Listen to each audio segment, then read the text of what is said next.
Right, I was. Mm. Well, yes, hello and welcome. Nice to be here and to see some familiar faces and to see some new ones. If you've not met me before, I run a small boutique consultancy in the UK, which specialises in coaching and coach supervision.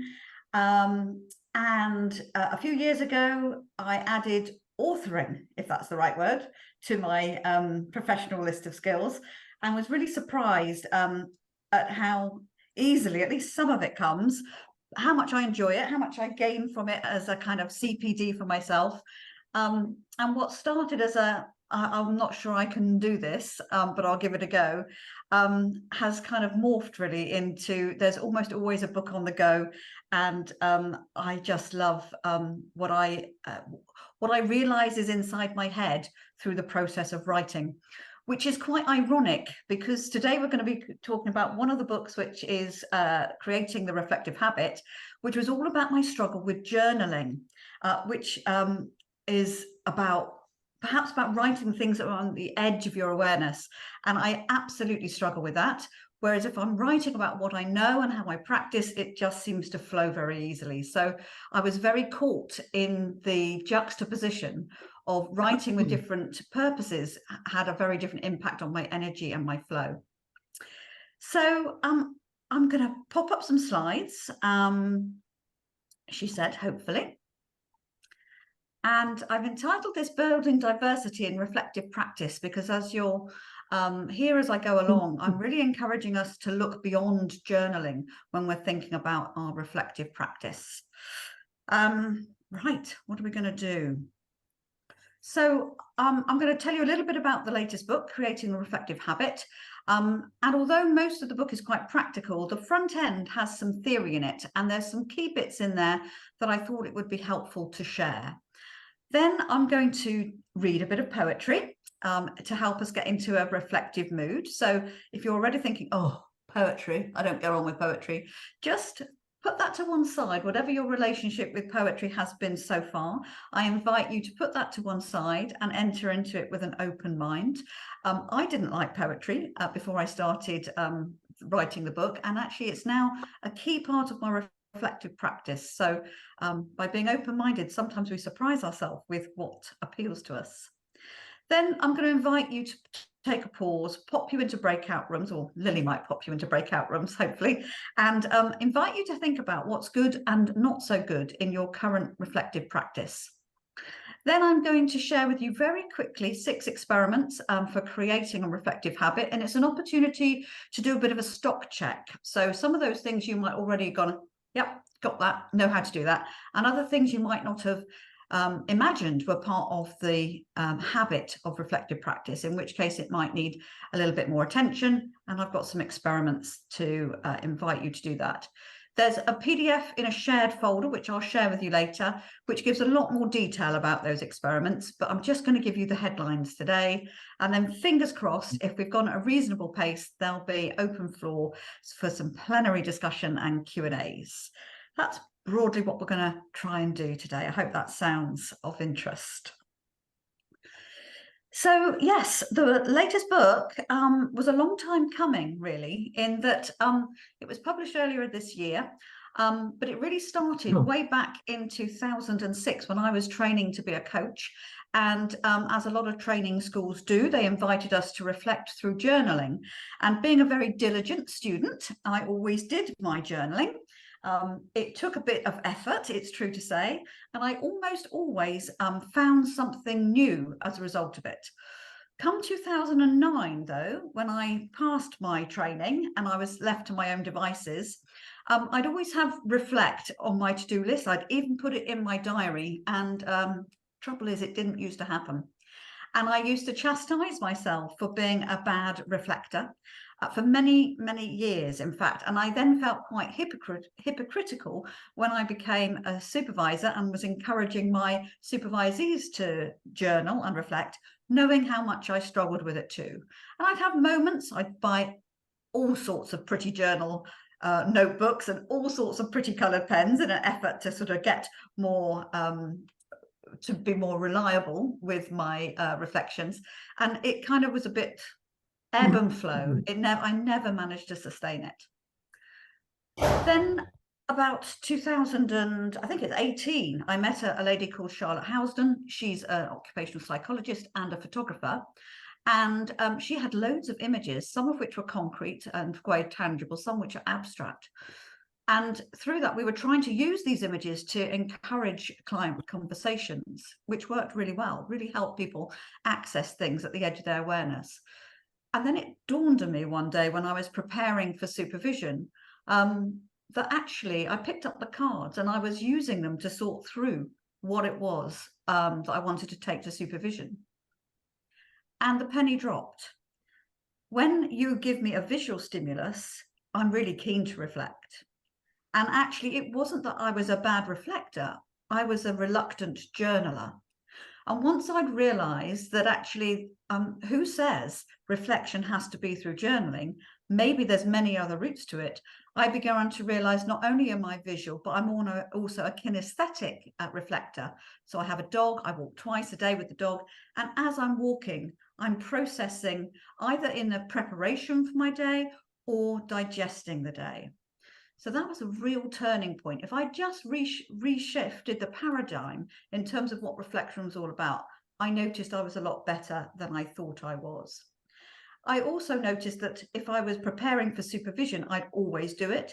If I put a note in my diary to reflect on my sessions, I would usually kick it down the road a bit.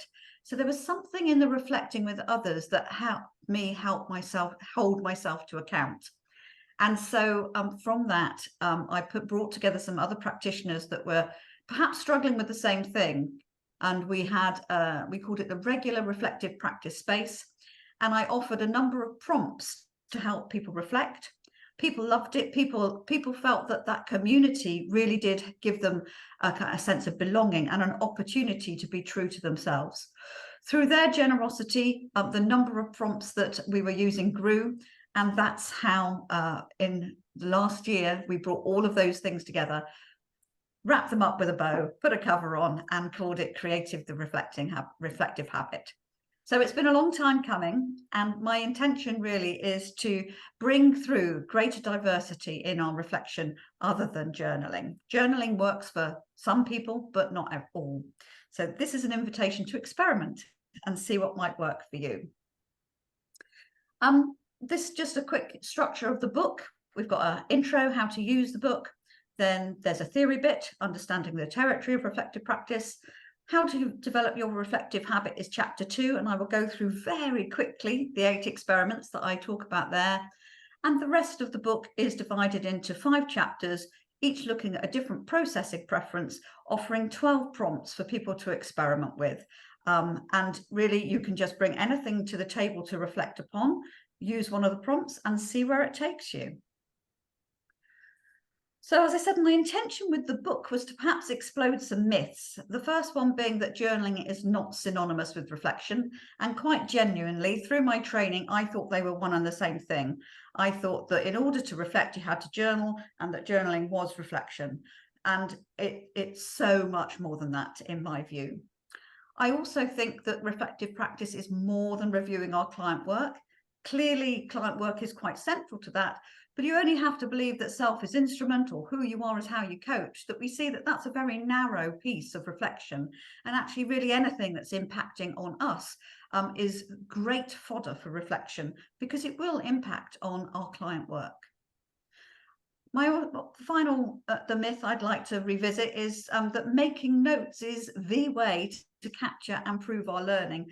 Certainly it's easier if we've got some notes and we have to sort of submit it for in a portfolio, but it isn't the only way. And if you're not particularly cognitive, maybe you'd like to make an audio file, or maybe you'd like to do a storyboard.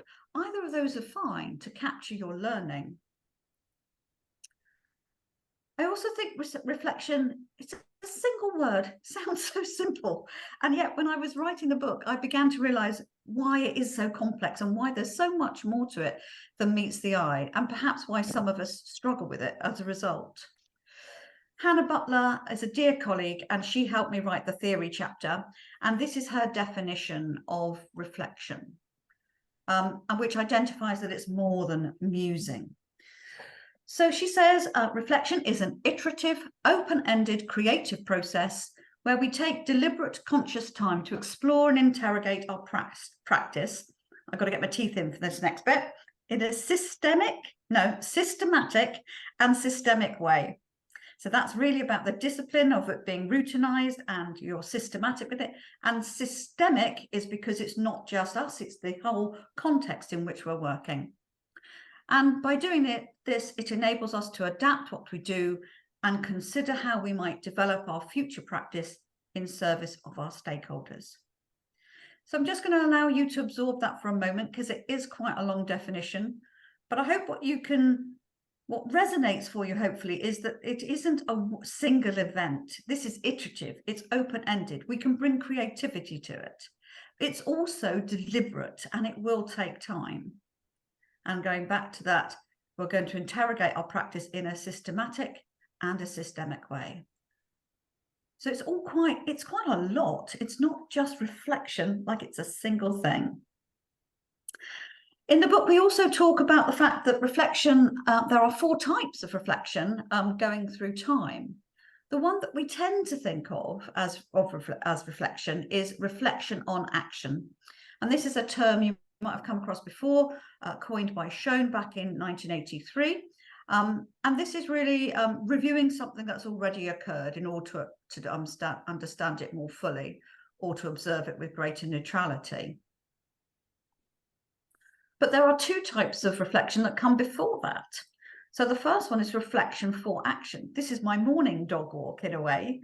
This is where we prepare and plan for our work. And that's something that was articulated by Thompson in 2018. And actually, there's a lovely phrase called preflection, which just speaks to me. And that apparently was coined by Falk back in 1995.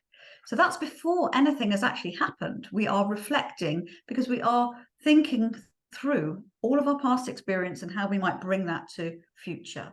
So kind of feed forward type stuff. Then there's reflection in action, another phrase that was coined by Sean back in 1983. And this is really about the in the moment reflection, where we're kind of observing ourselves, noticing what's happening and making those fine adjustments to consider what we might do next. Reflection on action I've talked about. And the final one is reflection with action, where we're using our noticings to prompt a change in behavior. So that's a kind of, well, and so what? What are we going to do with these reflections? And it was also had a double meaning in a way, because so Gay also talked about the with being to learn alongside others. And I think that's particularly pertinent when we're thinking about things like group supervision. There's a kind of accelerating learning through other people's reflections.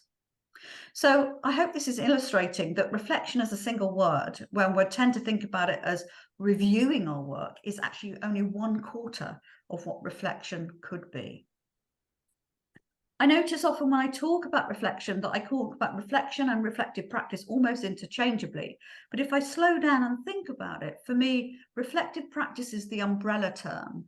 And within that, we've got independent reflection with colleagues, or reflection with a service provider. And we might also term them self-supervision, peer supervision, and professional supervision. And this diagram doesn't really do it justice, because if we go back to Hannah's definition, she talks about the iterative nature of it. So this is looking like it's they're separate and they stand alongside. Well, they're probably separate in terms of the passage of time, but actually reflective practice would be the kind of messy scribble that goes through all of this. We might think about something independently, we might check it out with a peer, and then we might take it to professional supervision.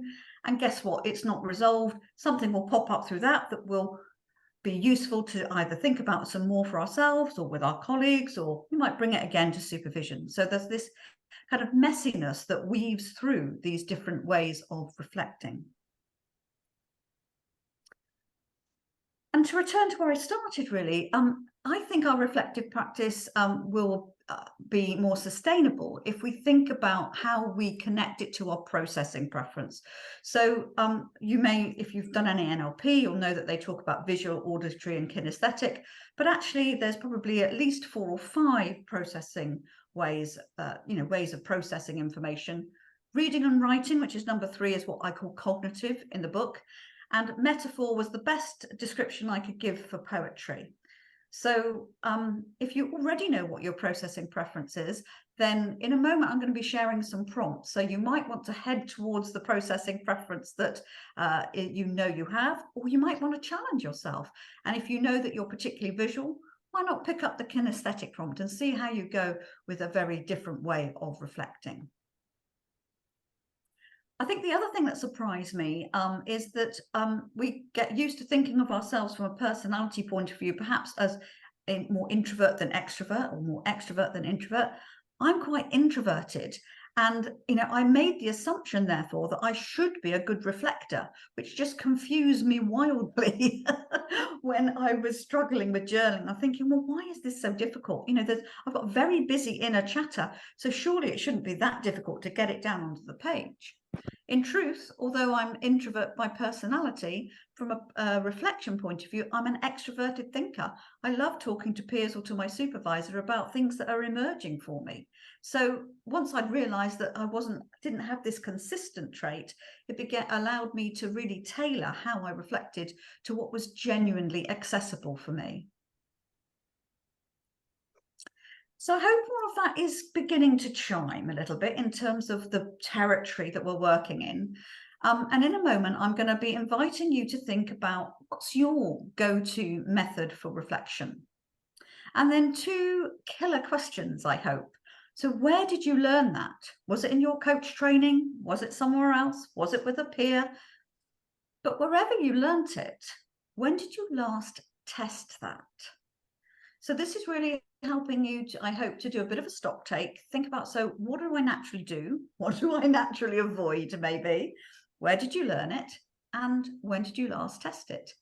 Later on today, I shall be giving you some prompts so that you can genuinely test it. But for now, this is just going to be an opportunity to go into breakout rooms and have a chat with your colleagues about that. Before we do that, though, I'm hoping to create a more reflective mood. And I'm going to read you a poem by my dear colleague, Henry Campion. He wrote this either as a meditation or as a kind of preparatory thing for when he's working with his clients. It's called A Deeper Meeting. So I'm just going to stop share. If you want to make a quick note about what you want to do in the breakout rooms, then just do a screenshot of that if you can. And I am going to read you a poem. So Lily, in the background, if you wouldn't mind getting the breakout rooms ready, but I'm going to read the poem first. And that does make an assumption that I can find it. Yeah, good. So just checking, Lily, okay for me to read the poem? Yeah, there's nothing in the chat that we need to pay attention to. Lovely. Yep, I'm ready to go. So the poem's called A Deeper Meeting. I awaken to this space, the sights, the sounds, the gift of now. This flow of breath, this beating heart, this skin that tingles. I scan for tensions, release each one, slip back into the flow. I open my heart to a wider world where all are one. Sitting before you, the space between us resonates with being. Touched by humility, I let go of agendas, accept not knowing. I see you, listen deeply as you speak your truth. Memories shift, old certainties fray, time-served narratives lose their grip. At last you're free to reshape your story, find new ways to be.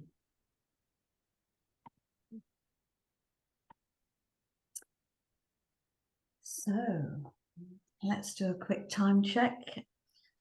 I reckon let's give people 8 minutes, Lily, if that's okay. Pop into your breakout rooms and just do your personal stock take with maybe. Well, welcome back. I hope you had some good discussions. I have allowed some time towards the end for sort of plenary and discussions and questions. So if you'll forgive me, I just invite you to, if you've got anything that's burning, pop it in the chat and we'll deal with it later. But I'm inclined to move on because I know as soon as you open it up, it tends to mushroom. So let's keep the mushrooming to right at the end.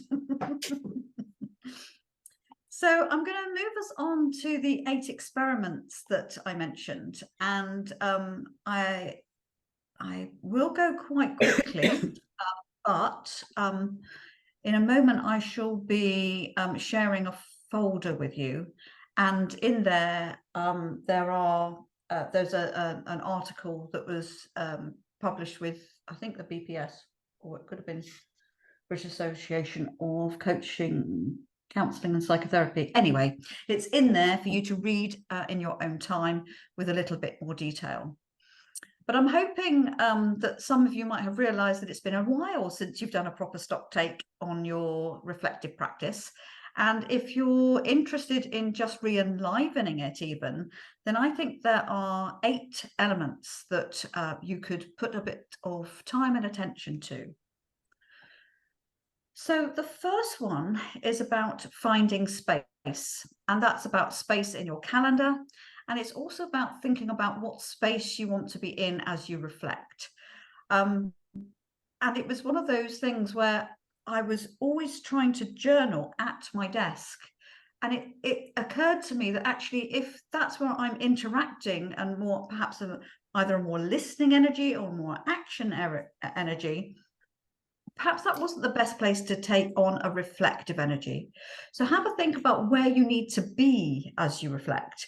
And of course, then there is the genuine challenge of, in the world of busy, how on earth do you find the time to reflect? But if one looks at our routines, maybe there's an opportunity to build it in. So I mentioned my dog walks. I talked to some of my supervisees who are working parents, and they've said, well, actually I do the school drop off, I drive home, park around the corner, and I actually take some time in the car to think through my client work. So whatever is going to work for you and enable you to sustain that habit. Finding focus is about what's the content that you want to reflect on. And of course, it might be a recent client session, but I really wouldn't constrain yourself to that. When I invite my supervisees to prepare for supervision, I offer 4 questions. So what's gone well that you'd like to celebrate? What's been tricky that you'd like to unpick? What's coming up that you'd like to prepare for? And since the pandemic, I've been adding, how are you managing your self-care? So I think I'd really encourage you to open up quite widely your focus for reflection.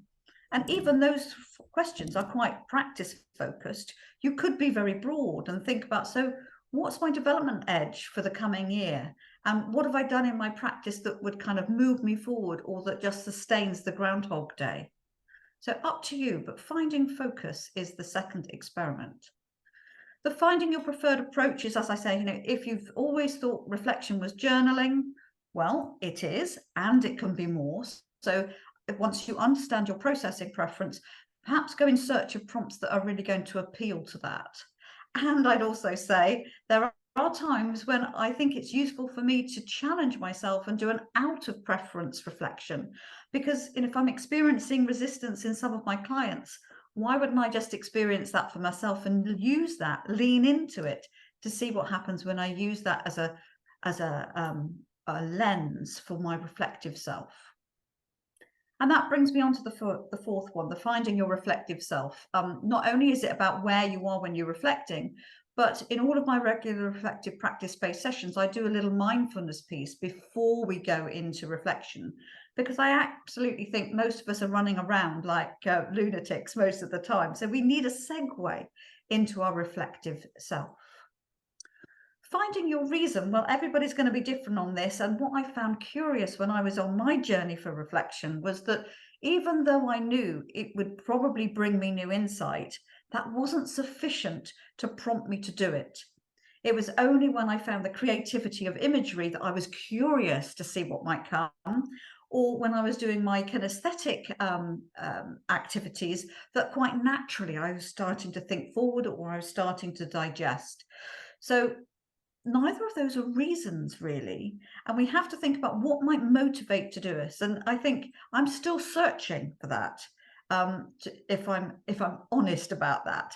And the closest I get is either, well, if I do it, I can write it on my list and tick it off, and that feels quite good.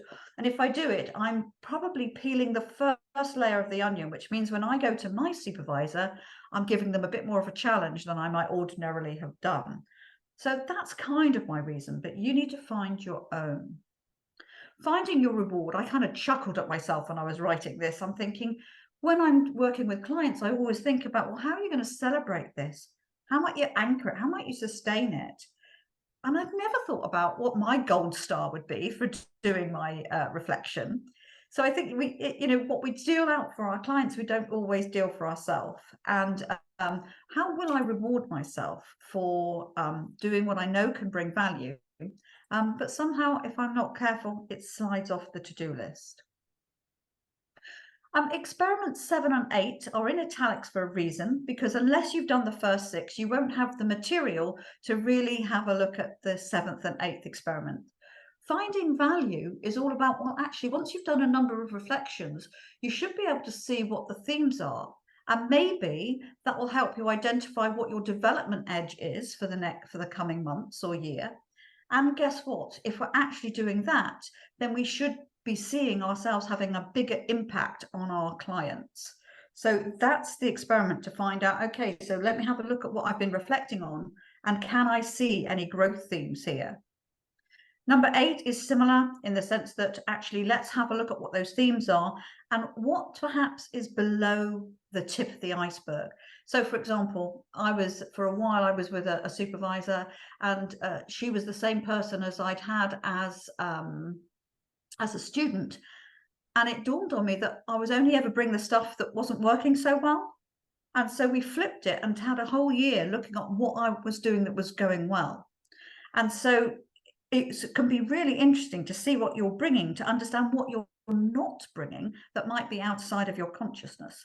So even in independent reflection, it's really helpful to just have a look at what you're looking at and what might have been missed as a result. So as I said, there is going to be more in the article that's in the folder, and you'll have all of the detail under those 8 experiments. I'd be encouraging you to think about what, if any of those, do you need a little bit of a tweak or adjustment in your own practice. So in a moment, I'm going to share that folder with you, and in there's going to be a number of prompts that are also in the book that you can play with. Cognitive is a free writing journaling exercise, and it's a little bit different to just a free writing. So it's in 3 sections. You'll spend some time free writing, then a pause, go back over what you've written and pick out the key words, and then finally think about what those key words might mean now for your practice. So if you like journaling, it's an easy spin to just take it to another level. Visual, I'm going to be sharing with you on screen a montage of kintsugi images, and this is really about saying, how might they tell you something about whatever it is that you're reflecting upon. I love kintsugi. It's the Japanese art of mending broken property with golden resin, and the idea is that actually through mending it that way, it may be even more beautiful than the original. So for any of the perfectionists amongst you, I'd invite you to lean into the kintsugi and really see the beauty in how we repair ourselves. Auditory, I have a link to share with you to some music. It's about 4 minutes long. It's on YouTube, so I'm going to give you that link. You might have to skip through the adverts, but you could either have that on in the background as you're doing other things, or you can use it to see where does it take your thinking and reflecting. So you could maybe bring a piece of client work to mind, and then listen to the music and just see what unfolds as you're listening. Kinesthetic is an opportunity to quite literally work it out. So I'm not expecting you to have modeling clay to hand, but you might have blue tack or something like that. Anything that stretches or pulls and allows you to just literally shape things as perhaps you're thinking about something. And just see where that takes you. Sometimes you create something, sometimes in the pressing and the stretching, new thoughts arise. And in that folder, there's also the poem that I read to you in case you want to revisit it and see which particular phrases chime for you in the context of your client work. So let's stop share for a moment. I'm going to pop into the chat a shared folder where you should find all 6 of those prompts. And the plan would be that we're going to give you about 6 minutes to work on them, whichever you choose, on your own. We'd be inviting you to take off your videos if you want to. I'll be sharing screen with the thank you. Drawing aid that lets you trace what you see. Oh, don't know what that was. Inga, you have your hand up. Yes, I wanted to experiment with music first, so I put it in a background, but it got me hooked on music. So I noticed that probably this is not something what I do. My husband loves listening to music when we read, and it always gets me into focusing on music. So no, but I was surprised how much the images with the reflective question, especially the question you asked in your document. So what parts of me have fractured? How have I chosen to repair them?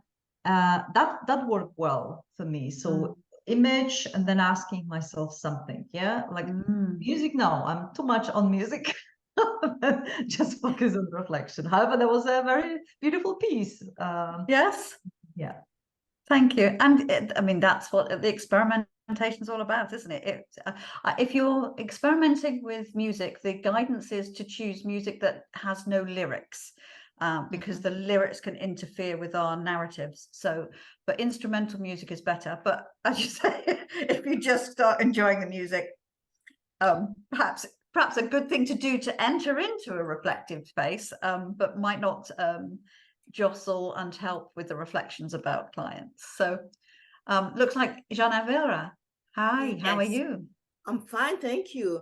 I was really drawn to the kintsugi example because it's really beauty, and even in the darkest moments in our life, there is something beautiful that is just, waiting to emerge if we accept to see it. So I was really drawn to that, and I like it very much.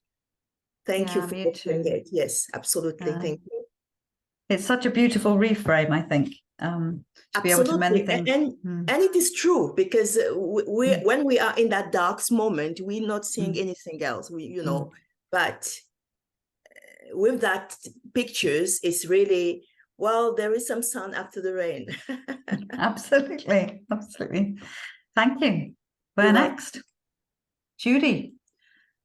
Judy. Oh, and got somebody else. So Judy, let's go to Judy. Yeah, just following up on that last comment too, because I also reflected on the images, and it was very useful to have the prompt bring to mind a client scenario, right?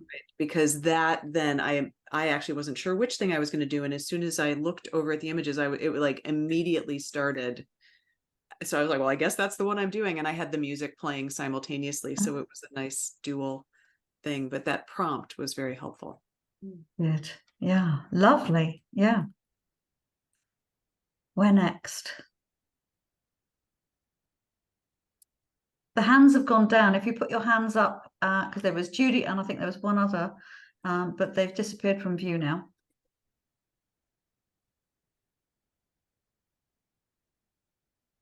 Perhaps not. Oh, there we go, Julie. Yeah, I would just offer, I heard you say on numerous occasions, I don't do what I do for my clients, which is such a familiar thought for me. And I do this experimenting with my clients, trying to help them find the right access point for them. And I don't do this for myself. And it was very helpful to think about reflective practice in this way. And because I do have like half-written journals all over my house that I never continue on with, and I like to write. And so this really has energized me around experimenting and thinking about that. Yeah. And something I can bring to my supervision group that I I run and helping them think about their reflective practice. So that's wonderful. Thank you. Oh, good. Yeah, no, I hope so. And that is, my criticism is of coach training schools that only teach one modality. You know, we're not all cognitive, and we're not all, you know, writers. I really wish all schools would give people a variety of routes to reflective practice, and not just assume that because, you know, some of the more traditional ways are what everybody will work for everybody. So please do share with your peer groups, with anybody who'll listen. All right. Judy, you have your hand up again. Maybe that's the last question. Sure. I actually just had an experience because of the offering of having all those different prompts. While I was sitting here, I was like, oh, I wonder what my body has to say. So I actually had an additional layer just happen here in this moment. So it's even the interplay between them and that invitation into exploring all these different avenues. I can imagine walking through one's day, having additional little, oh, look at that tree. That has another implication, right? So it's this invitation to constantly Yes. be in this Yes. space. Yeah. It is. And I think just one of the things, what's key for me is to be open to what cues might really help you reflect more deeply. And once you know that, to be deliberate about it. Because, you know, the reflection is not musing. Reflection is, as Hannah talks about, an iterative, open-ended, deliberate, systematic, systemic exploration. So I think, you know, the kind of noticing that something prompts you to have an insight is great. And then to be a little bit more deliberate about how do you build a practice around that. And it's kind of contradictory, because I know I'm a bit of a try-hard, if any of you know about the TA drivers, and I really push to reflect. If I try really hard, insight will come, and it doesn't. You know, I have to allow insight to find me. So it's that kind of it's kind of paradoxical. It has to be deliberate, but you have to be emergent at the same time. So, you know, allowing myself to be open to lots of cues, particularly visual and kinesthetic ones for me. And then I know when the inspiration strikes, then I can bring in whatever it is that I feel I should be reflecting on. So it's the combination, I think, of deliberateness and emergence. So, can I add something there? Because I'm curious, is it the kind of reflection? I notice that I read a lot regarding the field of something interests me, but sometimes I read very fast. And a few months ago, I decided to read slower, but read with note-taking. And for example, I explore deeper now anything team coaching related. So I read something, and I take notes, like reflecting on my work as well. So I'm thinking this is the way I developed learning plus reflecting at the time. So there is something in terms of journaling, but as well kinesthetic, because there is an act of writing. Yeah. So thank you for pointing out today. There are so many different ways, and actually, we, you know, as long as we live, we learn new ways. Absolutely. Of that. But I think what's lovely about your story, Inga, is that you caught yourself doing something right, as in what works for you. So, and that's the experiment. You know, catch yourself doing something that works, and then do it more. Lily, I'm going to hand back to you because I'm conscious we're a minute away from time. Thank you so much, Michelle, for coming and spending time with us and putting us through a very deliberate exercise. That was really useful for me, and I always remind myself everything is data, so whatever works in the space. Just a couple announcements. December 18th is our next call, same room. This will be Celebration Connecting for our year end, and then our conference is April 19th and 20th.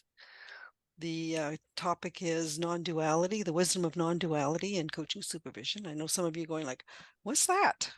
Well, let's find out. What else? I think, Inga, are you here? Inga, you're going to be with us in January 15th, doing psychodramatic drama in coaching supervision. And next year we also have John Whittington coming. When is he coming? In March. Do you know John Whittington's work, Systems Constellation Work? So he'll be coming to join us, and he's going to be one of our key speakers at the conference. So we'll see you all in And we December. have the book club. Thank you, the on book club. December the 4th instead of end of November because of Thanksgiving. And we will be changing the format a little bit starting from January. Great. Thank you for that announcement. There's a team coaching supervision group as well, and your neurodiversity in coaching supervision group as well. All that information is usually on the LinkedIn page. So please do join that page, and that's where you can get most of our information. All right. We'll see you all in December. Thanks so much. Thanks, Michelle. Thank you. Thank you, Michelle. It was wonderful. You're welcome.